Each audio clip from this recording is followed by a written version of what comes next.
Not really, he said, shaking his head. You just fill out the form and give it to them. The difficult part is the waiting. Thank you, I said. The man inhaled deeply from his cigarettes. As he exhaled, his words accompanied a white fume of smoke. Hey, would you believe from looking at me that I am the son of an American soldier? I don't know. Are you?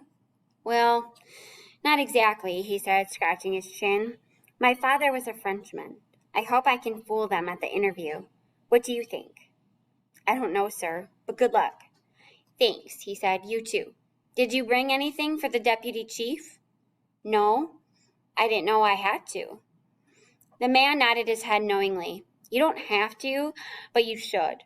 He'll send your case out faster. He squashed his cigarette against the dirty wall and stepped back inside the waiting room. My meeting that day with the deputy chief of Immigration Center was short and awkward. In the large office, which was full of bouquets of flowers and boxes of gifts, he sprawled on his large office chair. Through a large window, a beautiful view of the blue ocean spread behind him. He was a hugely overweight man of 40. The collar of his white shirt and his tie seemed to be gripping his neck too tightly, making his large face a deep shade of plum. His round cheeks pushed his eyes upward into two thin slits, like the dark strokes of a Chinese ideogram. His feet remained propped on his desk as I entered the room.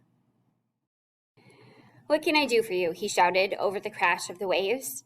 His voice bounced off the walls, magnifying his powers of intimidation. I held the applications protectively across my chest. I am here to inquire about a program called ODP. You want the application? He reached for a pile of papers on his desk. No, sir. I think I've gotten the same ones through the mail. Then fill them out. I did. Then hand them over to me. I handed the folder to him. His eyes met my stare, shifted to the mountains of presents on the floor, and then returned to me. A few seconds crawled by, and he terminated the meeting with a loud sigh. His eyes turned icy. Here is your receipt. Your case is number 315. He handed a small piece of paper to me, then threw my file on the floor on top of the others. How long should I wait, sir? I asked. I don't know, and I don't care. It's already out of my hands.